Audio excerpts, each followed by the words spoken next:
6, Gavin Sax for the Sooners, and number 3, Dean Hamiti Jr. for the Cowboys. Here comes Gavin Sax. And if he's a junior as a Hamiti, he's also a junior as a Magic Man, because this guy has all sorts of skills, all sorts of tricks, and is very, very tough. And I think will be all the more so wrestling at a higher weight class. Be a little freer even. So Hamiti, 3 seasons at Wisconsin, 2-time All-American, and earned a top 5 seed at the NCAAs all 3 times. Brother Jake also on the Oklahoma State team. Beautiful cross heel pick. Gavin Sax, though, is a clinger. He's not going to make anything easy. Gavin Sax, the North Dakota State transfer. So far this season, Sax has been very good. He's outscored his opponents 30-1. We've been talking about Danny Hodge and honoring him here tonight. Never taken down in his collegiate career. 46-0 with 36 pins. Great Danny Hodge, the Oklahoma legend. And as great as he was as a wrestler, as a gentleman, he even exceeded that. And ambassador for the sport. Wonderful, wonderful guy. Absolutely. And amateur boxer champion and great professional wrestler as well. But not a world champion. Now, who is a Sooner wrestler that was world champion as a WWE competitor? Steve Williams. Nope, but he was a professional wrestler. Jacob Hager, whose alias was Jack Swagger, from Perry, Oklahoma, much like Danny Hodge.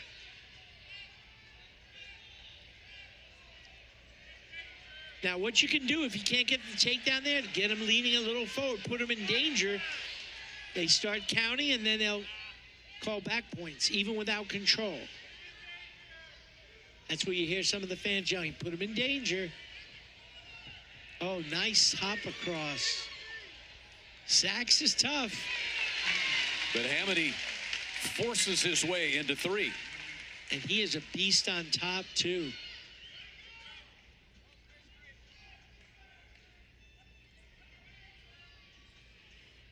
Hamiti has already been in against 5 ranked wrestlers this year.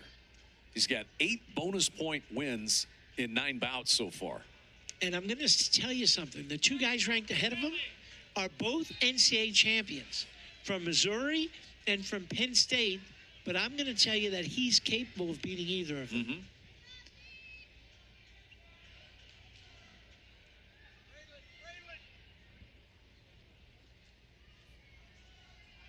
20 seconds left here in the opening period.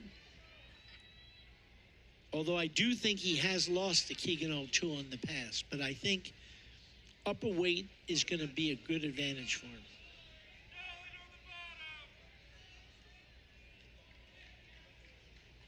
Great pressure on top. He's forcing Gavin Sax to carry all his weight. And a 1:05 riding time built by Hamiti after the takedown. Yeah, Gavin Sax real tough on top. I choose neutral, says Mr. Hamiti wisely. Oh, there's that heel pick to a single. Great cross heel pick. And he's got the wingspan of Rodan with those arms. Trying to come out the back door. That's not an easy thing to do with Gavin Sax. Hooking those ankles, pinching those knees. Now, you know the heel he's going for, circle away.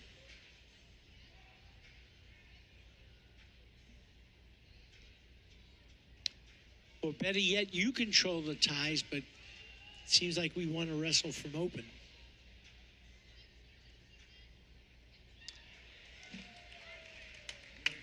That was a warning issued Sax right before the shot from Hamiti.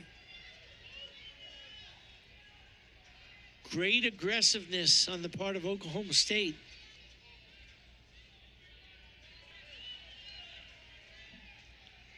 And great scrambling and clinging on the part of Gavin Sax.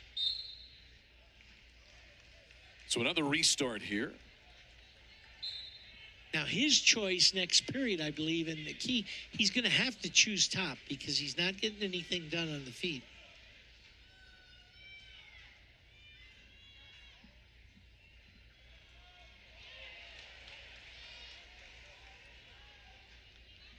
Hamiti, the heel pick there, trying to finish it.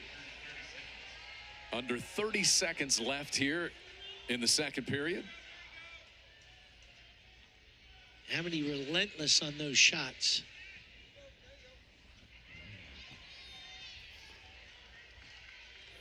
Oh, he's got that ankle trapped. If he keeps driving into him, lost it. So we had Gavin Sax's foot hit the hardwood outside the mat. And so they restart him. Final 10 seconds of period 2. 3-0 here. Close bout, as expected. Number 6, Gavin Sax. And number 3, Dean Hamiti Jr. Though Hamiti has been the aggressor, Sax is still in this. No, he is actually.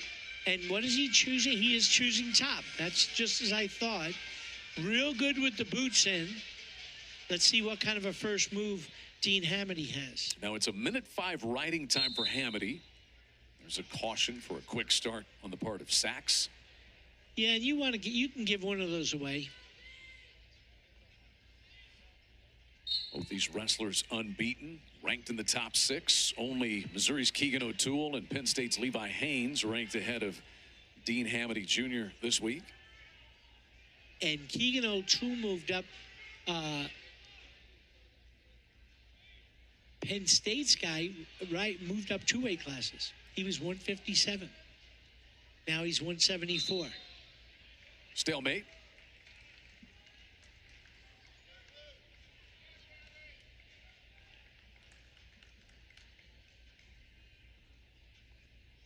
Riding time is now below 1 minute, so it's a true 3-0 score.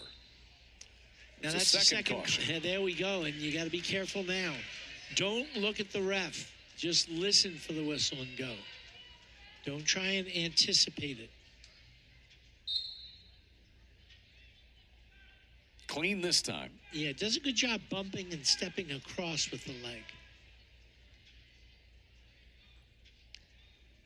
Hamiti keeping those elbows in. He doesn't want to get extended and broken down. But boy, Sax is clingy.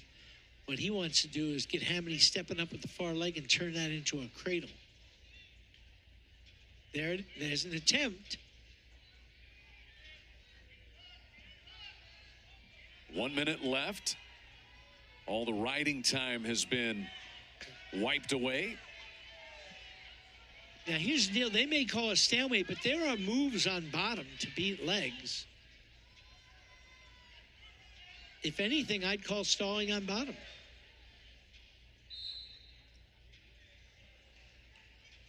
So the restart with 42 seconds remaining.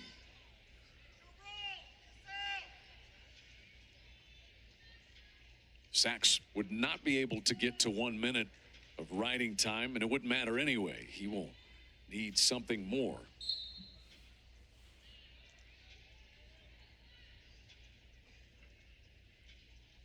Yeah, and he's not come close to a turn. Guy has legs in. You got to get that hip down. Get him wrestling. Top guy wrestling from the side. And that's his only option to try to get a turn at this point.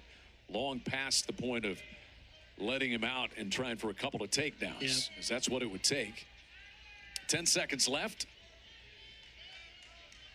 So Sax is going to ride out the final period.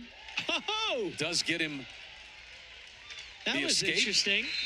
Well, it was close there at the end. Yep. To some back points, near fall points. But the escape given to Hamiti gives him a 4-0 decision there at the end. And Oklahoma State moves out on top 23-3 with 3 bouts remaining. And Gavin Sax not a happy camper. That's okay. You don't want to like to lose. So to 184 pounds we go. And for Oklahoma.